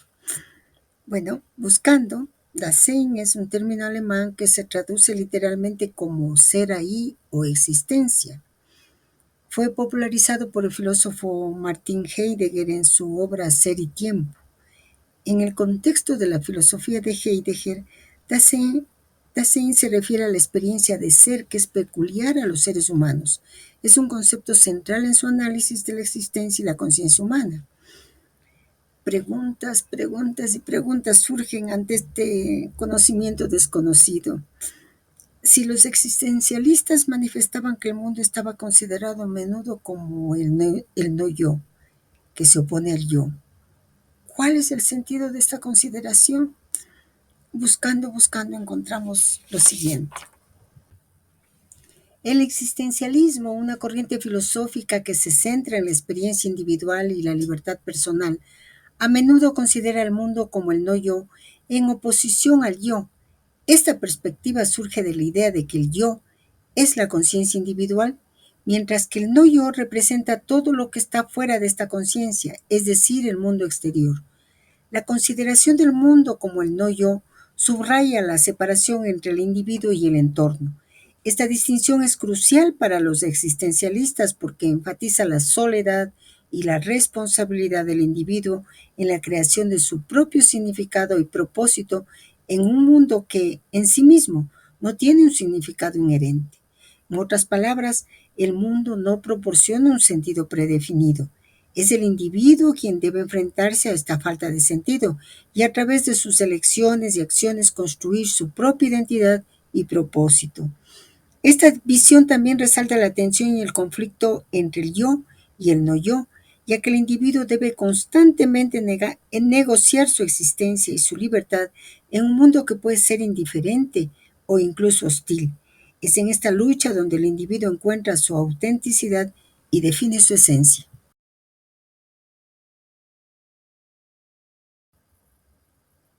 Bueno, no ha sido tan difícil y la verdad es que con lo que nos han dicho podemos continuar con el propósito y comprender un poco mejor lo que a continuación lo plantea. Esta idea de que el ser es el otro del mundo y el otro de la trascendencia, es la concepción husserliana de la intencionalidad. Sobre el plano del entendimiento, la intencionalidad no está asila al ser, sin pérdida del ser. Es por lo cual Jaspers la llama el principio de la conciencia y también el principio de la inmanencia. Cita en su el conjunto que nosotros somos es todo lo que lo otro se presenta a nosotros, todo lo que es por mi ser, para mi conciencia y en su se traduce al español como filosofía de la existencia, tres conferencias. Todo objeto es para nosotros bajo la condición de la conciencia pensante. El ser es el otro del mundo y el otro de la trascendencia. Es la concepción husserliana de la intencionalidad. ¿A qué se refiere? Escuchemos lo que nos dice. La concepción husserliana de la intencionalidad es un concepto central en la fenomenología de Edmund Husserl. La intencionalidad se refiere a la capacidad de la conciencia para dirigirse a algo, es decir, la conciencia siempre es conciencia de algo. Esto significa que todos los actos mentales, pensamientos, percepciones, deseos, etc., están dirigidos hacia un objeto, ya sea real o imaginario. Cuando se menciona que el ser es el otro del mundo y el otro de la trascendencia, se está tocando un aspecto profundo de la fenomenología. En este contexto, el otro puede referirse a varias dimensiones. Primero, el otro del mundo. Esto se refiere a cómo percibimos y nos relacionamos con el mundo exterior. El mundo es siempre algo que está ahí afuera, separado de nuestra conciencia, pero al mismo tiempo es algo que nuestra conciencia intenta comprender y dar sentido. Segundo, el otro de la trascendencia. Aquí, la trascendencia puede referirse a lo que está más allá de la experiencia inmediata, lo que no es directamente accesible a través de la percepción sensorial. Esto puede incluir conceptos abstractos, ideales o incluso lo divino. El otro como ser. En la fenomenología, el ser del otro puede referirse a otras personas, quienes también tienen su propia conciencia y subjetividad. Reconocer al otro implica reconocer que hay otras conciencias que también experimentan el mundo de manera intencional. La intencionalidad, entonces, es la estructura fundamental de la conciencia que permite que nos relacionemos con el mundo, con lo trascendente y con otros seres. Es a través de la intencionalidad que construimos nuestro entendimiento del mundo y de nosotros mismos en relación con los demás.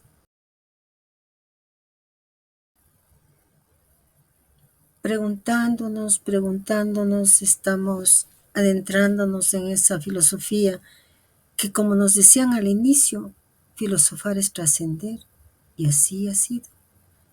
Volvamos al propósito. La idea del mundo como horizonte de todo conocimiento empírico es una concepción kantiana, pero el retroceso, el apartamiento de la realidad, constituye un malestar que se afirma negativamente sobre el ser en sí. Entre paréntesis, recordemos, el en sí se refiere a la existencia de los objetos en el mundo. Y significa una presencia, como piensa Jaspers, en que las cosas no son más que apariencia de puntos suspensivos.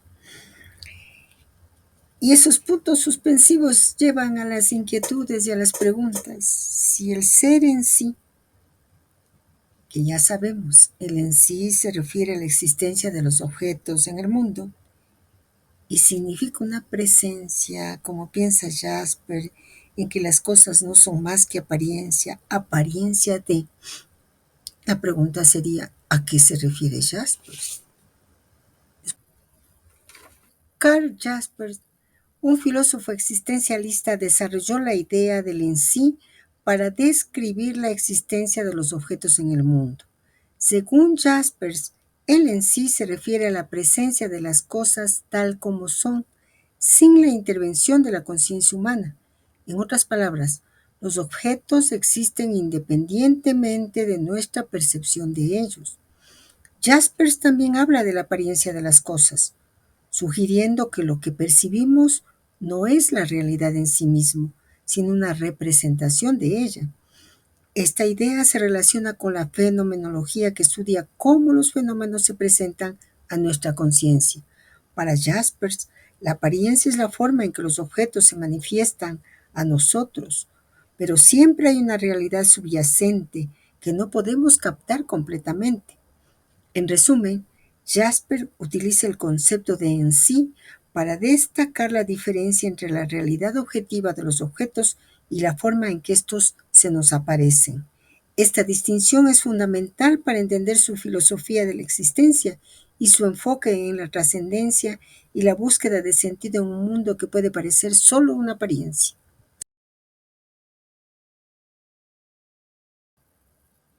En este punto nosotros podríamos decir que prácticamente todos los filósofos, los científicos que han hablado a través de este propósito, están de acuerdo con Jaspers. Mas en mi alma, y en el alma de ustedes estoy más que segura, lo que dice Jaspers lleva a una pregunta, lleva a una inquietud.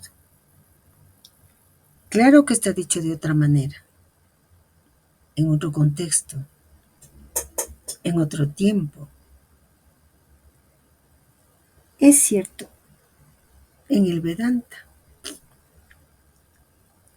El Vedanta nos dice que nunca percibimos la realidad, solo lo que pensamos de ella.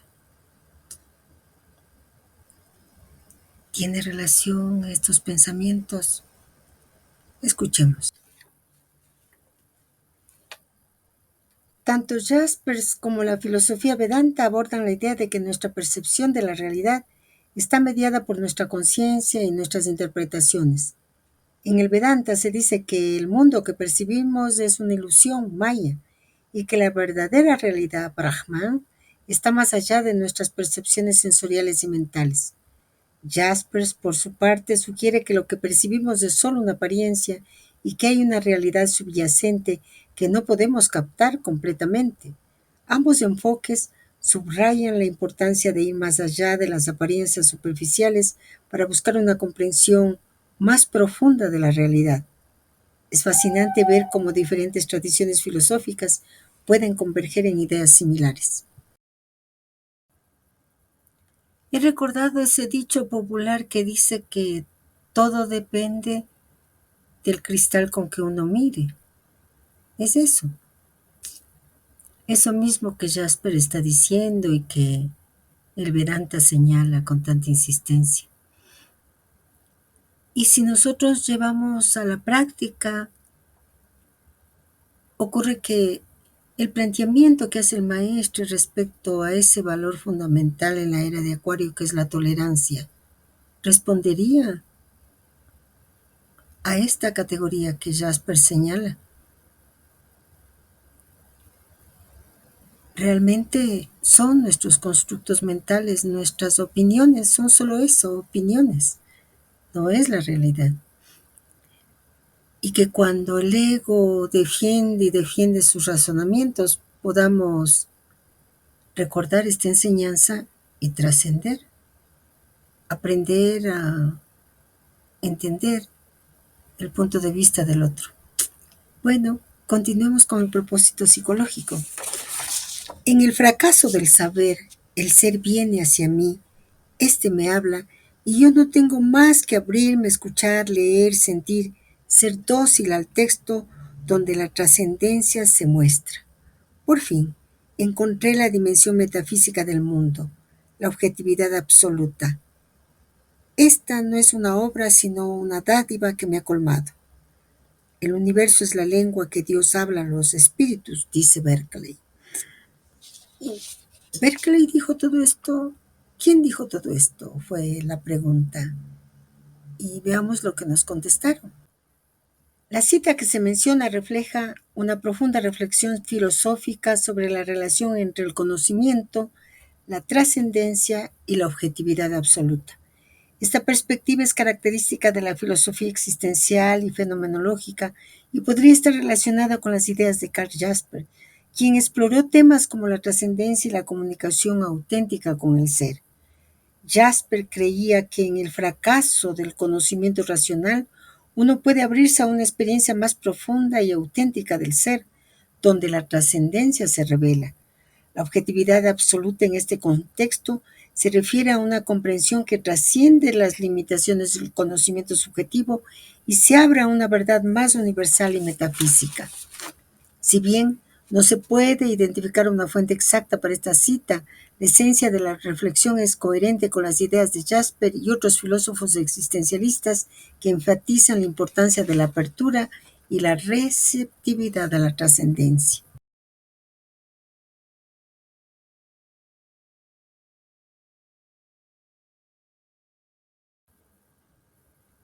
Este fracaso de la razón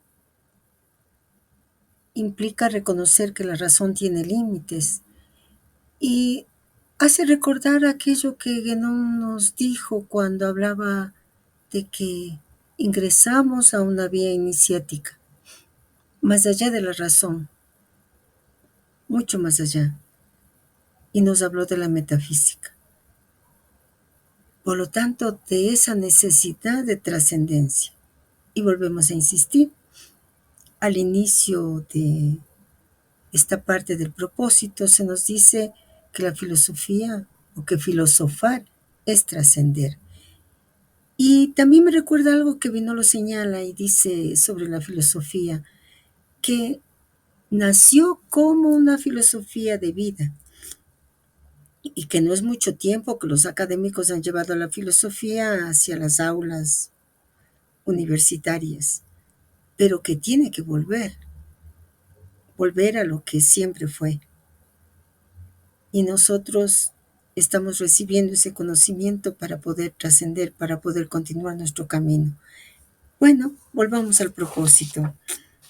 La verdadera vida está ausente, decía Rimbaud, y el error de Mallarmé era, sin duda, el de buscar otro mundo que el mundo, aun teniendo la convicción de que el otro todo es la nada. La poesía de Claudel es la vocación lírica de esta presencia-ausencia de Dios.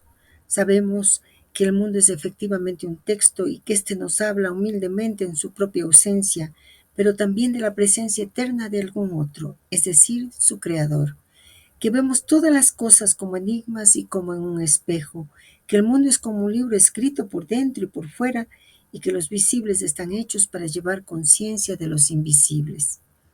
Dios, siendo toda existencia, no puede permitir existir nada sino a condición de excluirle, a su modo de él.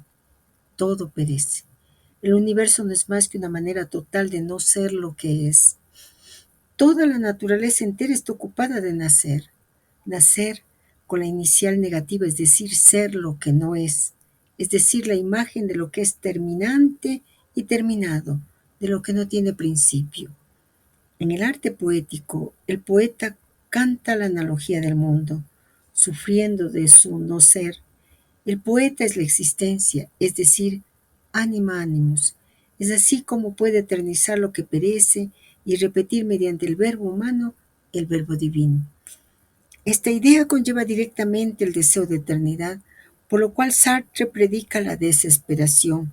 Esta esperanza es engaño, dice él, evasión de lo real y creencia sin fundamento.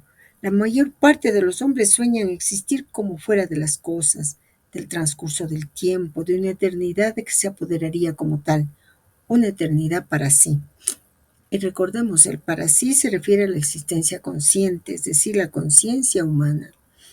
La filosofía existencialista no ve en el hombre la actividad racional, espíritu trascendental y universal que hace decir a Leibniz, Dios es lo que en el hombre está más dentro de él mismo. Sartre niega absolutamente la evasión fuera del tiempo. Este ser hacia el cual la realidad humana hacia adelante no es un Dios trascendente, está en el corazón de ella misma, no es más que ésta como totalidad, y su conclusión en el ser y la nada es: cada realidad humana es un proyecto directo para metamorfosear su propio por sí en un en sí por sí. Es una pasión por aquello que proyecta perder para fundar el ser y para constituir al mismo tiempo el en sí, que escapa a la contingencia, siendo su propio fundamento. La- Las religiones nombran a Dios. De este modo, la pasión del hombre es inversa a la de Cristo, pues el hombre se pierde en tanto que hombre para que Dios pueda nacer. Pero la idea de Dios es contradictoria y nos perdemos en vano. El hombre es una pasión inútil. En este orden de ideas, el existencialismo se reúne en un sentido con las tradiciones iniciáticas más antiguas, y sin tener que mencionar que él se remonta hasta la yoga, este sistema de filosofía científica cuyo origen se pierde en la noche de los tiempos. Buliau, autor de la Cábala, discute seriamente sobre los principios de la tradición judía con una erudición sobre las materias esotéricas que le permite unas definiciones de alto alcance. En lo que concierne al término Ein Sof, no se trata, dice este, de una negación de la existencia infinita. Es en relación a la aprehensión intelectual que este ser es nada, Ein, comparado al universo creado. Designa el grado supremo de la divinidad que es para el hombre como siendo nada, puesto que no puede tener la más pequeña percepción. El abate Busson escribe en el mismo sentido. La pregunta que surgió fue el deseo de la eternidad. ¿Cómo lo pensaba el existencialismo? Y escuchemos lo que encontramos. El deseo de la eternidad es un tema complejo y multifacético en el existencialismo. Los filósofos existencialistas abordaron este deseo desde diferentes perspectivas, a menudo cuestionando la posibilidad y el significado de la eternidad en la vida humana. Jean-Paul Sartre. Sartre rechazaba la idea de una eternidad trascendental. Para él, la existencia humana es finita y está marcada por la angustia de la libertad y la responsabilidad. Sartre creía que los seres humanos deben crear su propio significado en un mundo sin un propósito inherente, y la idea de la eternidad puede ser vista como una evasión de esta responsabilidad. Martin Heidegger. Heidegger también se centró en la finitud de la existencia humana. En su obra Ser y Tiempo, argumenta que la autenticidad se encuentra en la aceptación de nuestra mortalidad y en vivir de manera auténtica en el presente. La eternidad en este sentido no es un objetivo, sino una distracción de la verdadera tarea de enfrentar nuestra finitud. Soren Kierkegaard. Aunque no siempre se le clasifica como existencialista, Kierkegaard influyó en el existencialismo con su enfoque en la relación entre el individuo y lo eterno. Para Kierkegaard, el deseo de la eternidad se manifiesta en la fe religiosa, donde el individuo encuentra un propósito y una conexión con lo divino que trasciende la existencia temporal. Karl Jasper. Jasper veía la trascendencia como una dimensión fundamental de la existencia humana, donde el deseo de la eternidad se relaciona con la búsqueda de lo absoluto y lo incondicional. Para Jaspers, esta búsqueda es una parte esencial de la experiencia humana, aunque la eternidad misma puede ser inalcanzable.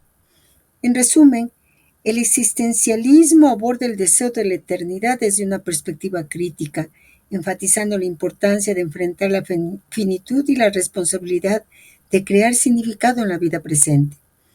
La eternidad, para muchos existencialistas, es vista más como una idea que debe ser cuestionada y comprendida en el contexto de la existencia humana finita.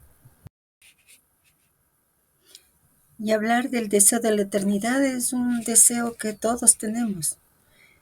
Toda la humanidad tiene ese anhelo. ¿Y Podemos meditar sobre ello, ver si es que de alguna manera Sartre, Heidegger, Kierkegaard, Jaspers nos dicen algo que coincida con la vibración de nuestra alma. Volvamos al propósito psicológico. De hecho, nos tropezamos una vez más con terminologías a menudo incomprendidas, pero ya nos apercibíamos de que los susodichos revoluciones filosóficas no son sino el regreso a la sabiduría antigua. Mejor aún, los progresos científicos, aparte de las aplicaciones modernas, lejos de extender los límites de lo incognoscible, no hacen sino unir los puntos de lo ilimitado. El universo de Einstein se ha revelado experimentalmente incurvado, con un radio igual al mínimo de 150 millones de años luz, abriendo de esta manera una vía que tendrá ciertamente enormes consecuencias para el pensamiento humano. El encaminamiento de la ciencia hacia los acontecimientos en detalle hacen de esta manera un trabajo para acercar el punto central del saber absoluto.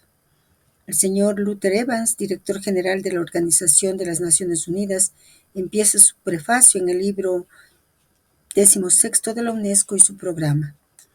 Casi todos los descubrimientos científicos pueden ser puestos al servicio del bien o del mal. Son los hombres que deciden según sus necesidades pasajeras y según sus concepciones morales y filosóficas. Efectivamente, es con las inclinaciones humanas que debemos contar, y en esto hacemos confianza para la elevación espiritual que parece manifestarse en nuestra época, aunque turbia todavía, pero donde se perfilan ya las avanzadillas de una era nueva, una edad de paz. Augusto Comte clasifica las inclinaciones humanas en 10 tendencias elementales, personales y sociales. En principio, el instinto de la conservación y el del perfeccionamiento.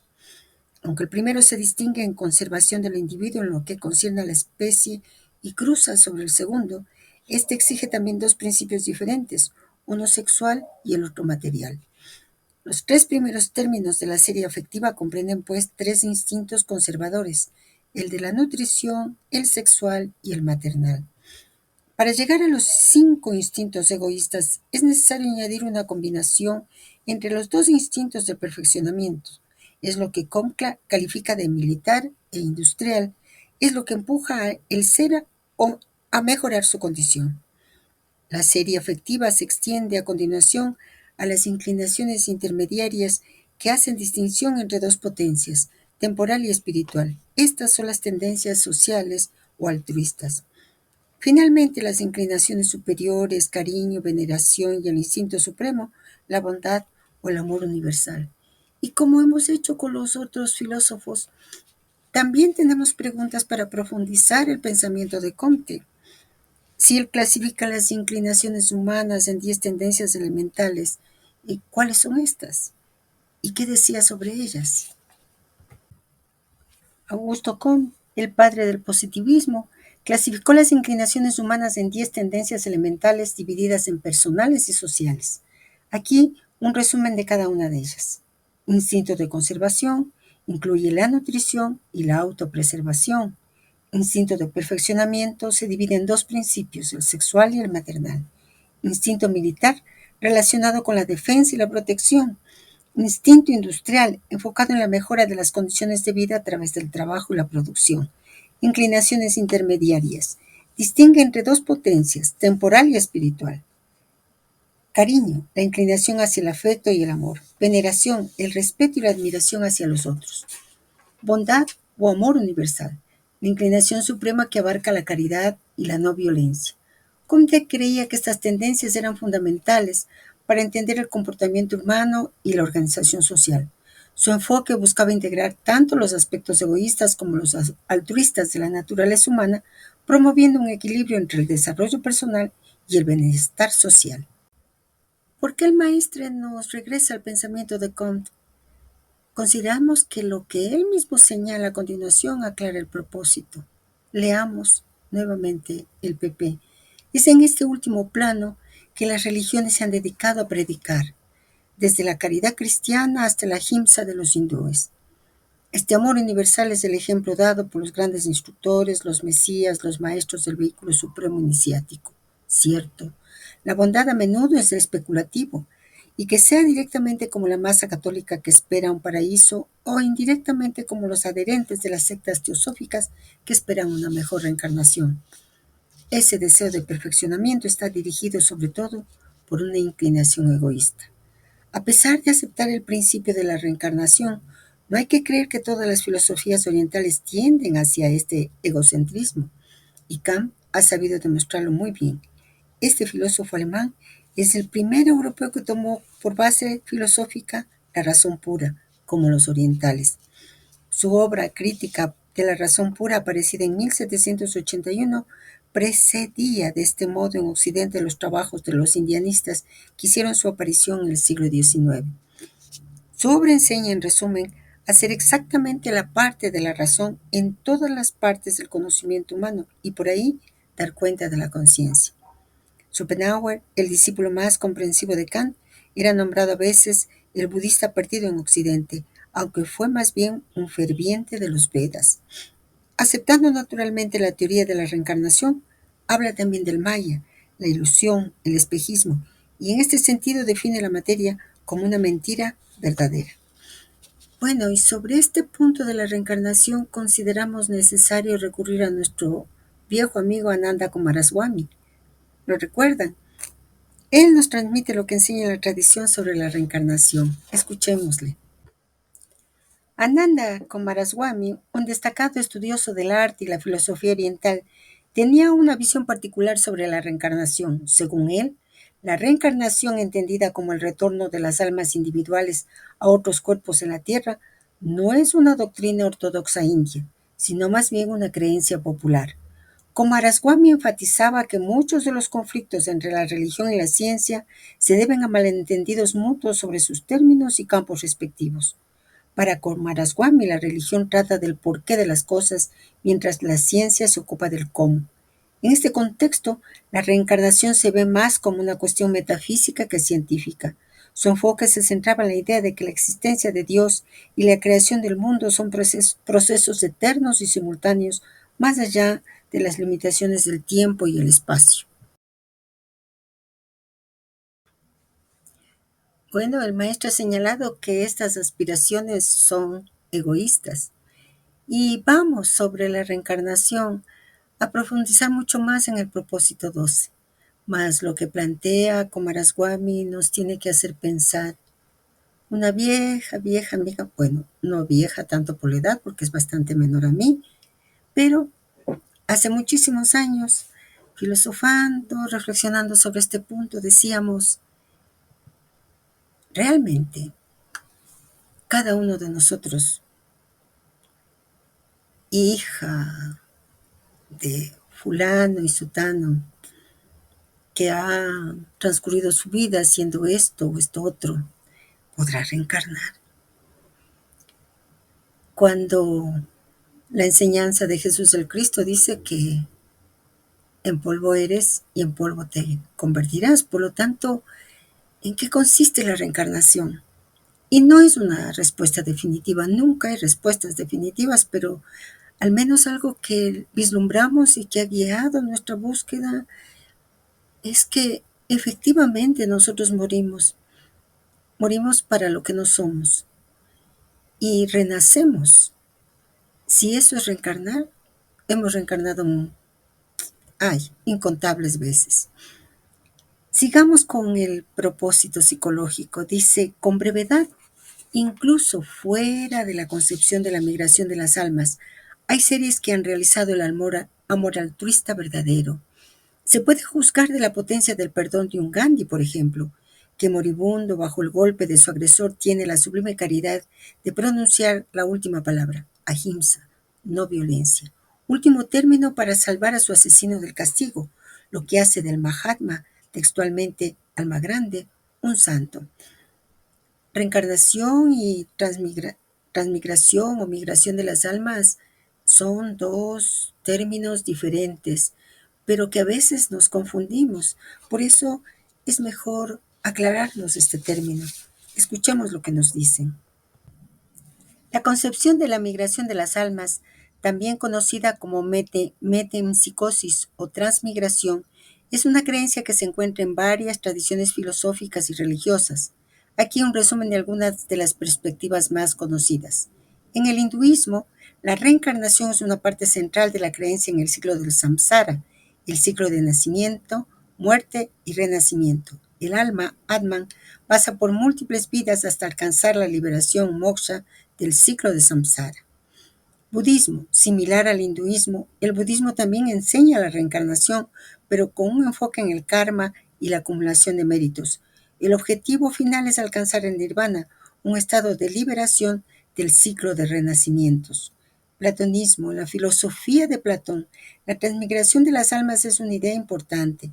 Platón creía que las almas son inmortales y que después de la muerte pueden reencarnar en nuevos cuerpos. Espiritismo. El espiritismo fundado por Allan Kardec sostiene que las almas reencarnan para aprender y evolucionar espiritualmente. Cada vida es una oportunidad para el crecimiento y la mejora moral. Religiones africanas tradicionales.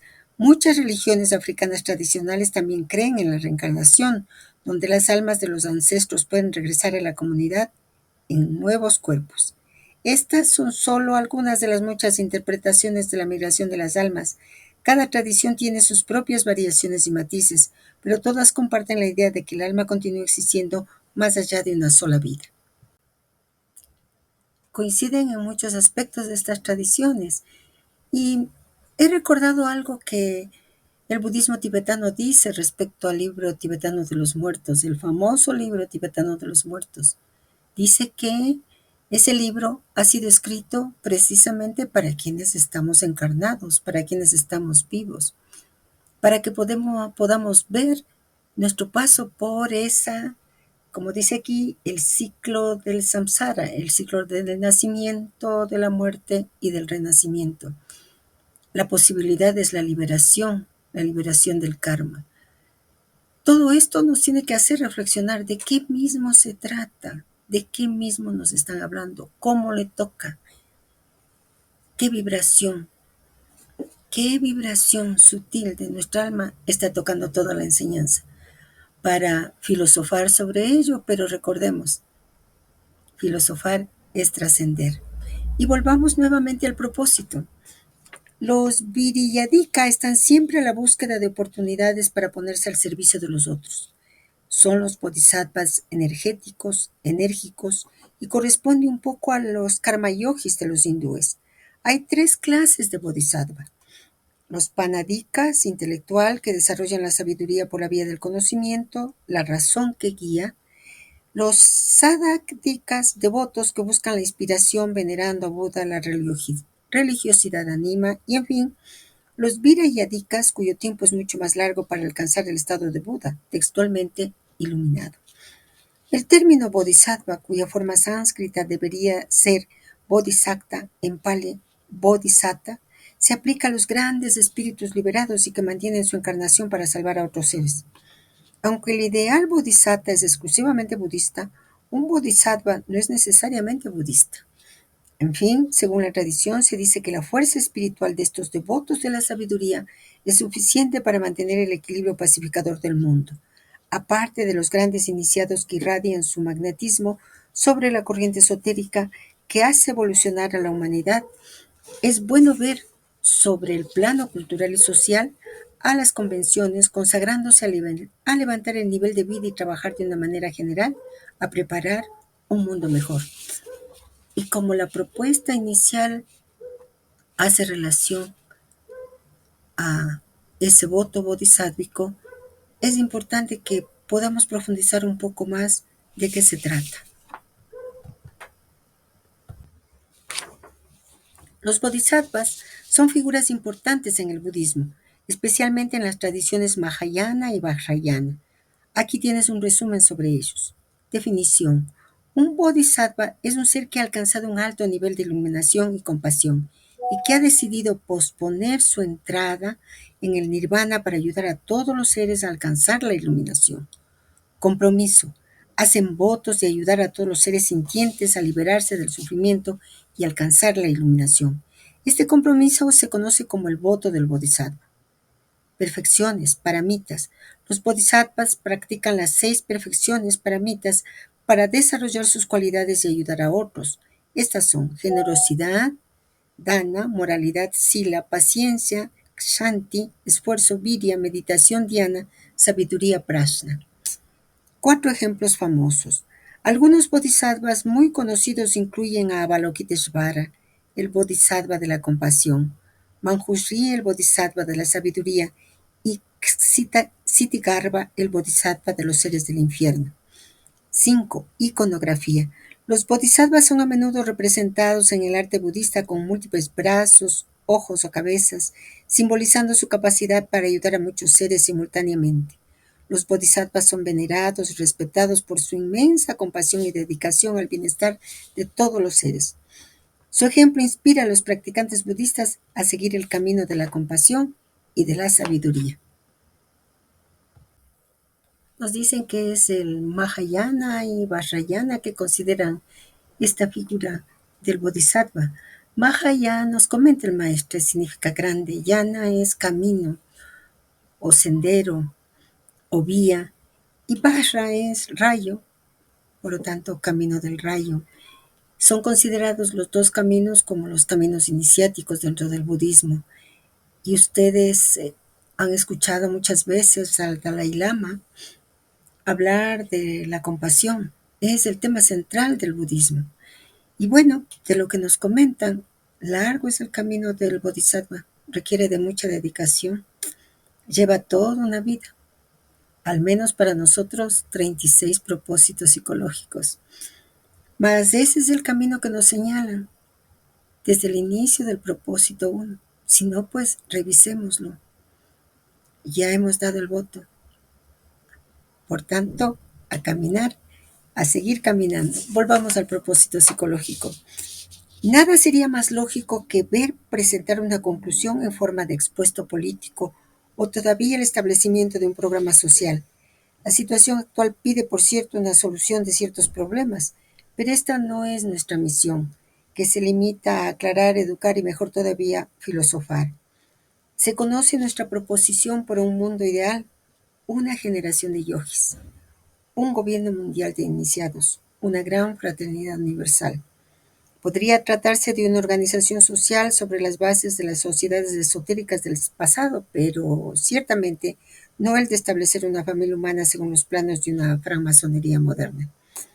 Los puntos de vista expuestos en estos pequeños libritos están lejos de ser nuestras opiniones, incluso cuando las citaciones están hechas sin ser seguidas de argumentos contradictorios. Es únicamente con la finalidad de una documentación general en vista de conocimientos más amplios, en cuanto conciernen al interés del género humano actual. Michael Dufresne y Paul Ricoeur escriben en Karl Jaspers y la filosofía de la existencia: el problema del individuo humano está fuera de serie. No es un caso particular en un problema más vasto de la individualidad o de la individuación. Pero no es en vano interrogar los antiguos sistemas donde la analogía de género a individuo, de la esencia a la existencia, ha sido tratada tan seriamente como no se ha encontrado después. Sigamos con nuestro método, porque sería oportuno aclarar los 2 términos que se están utilizando: individualidad e individuación. La individualidad y la individuación son conceptos relacionados, pero no son exactamente lo mismo. Aquí te explico las diferencias y en qué consiste cada uno. Individualidad. Se refiere a las características únicas y distintivas de una persona que la hacen diferente de los demás. Es el conjunto de atributos, cualidades y rasgos que definen a una persona como un individuo único. La individualidad abarca aspectos como la personalidad, las habilidades, las preferencias y las experiencias personales. Individuación es un concepto más profundo y se refiere al proceso de desarrollo personal y psicológico mediante el cual una persona se convierte en un individuo completo y autónomo. Este término es especialmente relevante en la psicología analítica de Carl Jung. La individuación implica integrar los diferentes aspectos de la personalidad, incluyendo el consciente y el inconsciente, para alcanzar un estado de totalidad y autenticidad. En resumen, La individualidad es el estado de ser único y diferente, mientras que la individuación es el proceso de llegar a ser uno mismo de manera plena y auténtica. La individuación es un viaje de autoconocimiento y crecimiento personal que lleva a una mayor comprensión y realización de la propia individualidad.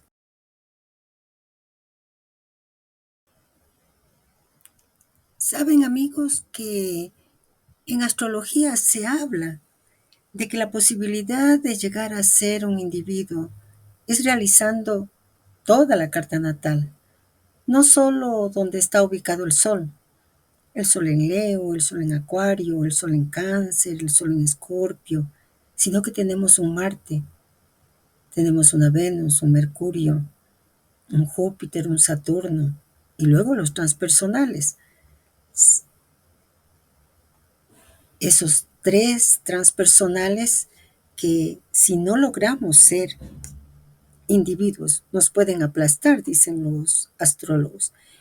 Y ellos también plantean que somos cada uno de nosotros seres únicos. Aún más dicen que una carta natal no se repite, y si se repite será después de siglos. Y en los propósitos psicológicos, la propuesta es esa, realizar nuestra individualidad completamente, para luego alcanzar la individuación. Tal vez la propuesta sea hacerlo paralelamente, con eso de conocernos, de mirarnos, de observarnos a nosotros mismos. Por ello, estos dos términos que han sido mentados a propósito de visualizar nuestro camino iniciático, podríamos decir que este camino iniciático es el proceso de llegar a ser uno mismo de manera plena y auténtica. Realizar este viaje de autoconocimiento y crecimiento personal que lleva a una mayor comprensión y realización de la propia individualidad, pero alcanzar la individuación. Y por eso que no insiste, la vía iniciática es una vía de acción. Finalmente, para terminar esta segunda parte del propósito cuarto, permítanme citar a José Millán. En ese video 2005, el año del tsunami, como él lo ha llamado, toma algo muy importante y que tiene que ver con la conciencia de que ingresamos en la era de Acuario y que el 2025 es un año trascendente para toda la humanidad. Mejor estar conscientes de ello. Él dice, el viejo orden más el caos da lugar al nuevo orden. El nuevo orden es algo dinámico que sobrepasa con mucho nuestra capacidad de entendimiento, nuestra capacidad de previsión. Entramos en un periodo de caos, no como desorden, sino como facilitador para que nuestros sistemas produzcan nuevas propiedades emergentes. El caos es muy creativo. Sin caos no habría vida. El caos ingresa en todos los niveles de nuestras vidas y veremos cómo nuestras viejas maneras de hacer las cosas, nuestras viejas actitudes, viejas creencias, etcétera, etcétera, van a ser vapuleadas. Por tanto, el 2025 es un año en el que el mundo va a cambiar. Y no podemos seguir leyendo desde los viejos patrones. Bueno, malo, socialista, capitalista, derecha, izquierda. Eso sería ignorar la naturaleza de los cambios que se están sucediendo. La dinámica real es viejo orden más caos igual nuevo orden. No es una dinámica de algo contra algo. Nos vamos a dar cuenta de que ser un ser humano es algo muy difícil, que para hacerlo vamos a tener que aprender a abrirnos a nuevas posibilidades, a nuevas maneras de ser muy complejas que hoy en día vemos como tabú. Ninguna religión, ninguna cultura va a poder contener lo que es el ser humano. Acuario es el signo de la completud del ser humano. Acuario es el ser humano total que integra su lado instintivo de Tauro, su lado individual solar creativo de Leo, su lado profundamente emocional transformador de Escorpio. De alguna manera los integra y los trasciende. ¿Y por qué mi alma vio que era posible terminar así esta segunda parte del propósito psicológico? Porque Millán habla en los mismos términos. Y la maravilla es que coincide justo cuando nosotros estamos estudiando, meditando este propósito, que nos hablan de este nuevo orden, de la necesidad de trascender, de aceptar el cambio, de abrirnos. Porque ocurre que en este propósito nos dan nuevos y fundamentales instrumentos a través de todo lo que nos han dicho filósofos y científicos, a través de todas esas categorías que nos han señalado: libertad, responsabilidad, intencionalidad, historicidad, etcétera. Así es que, amigos queridos, aceptemos el cambio.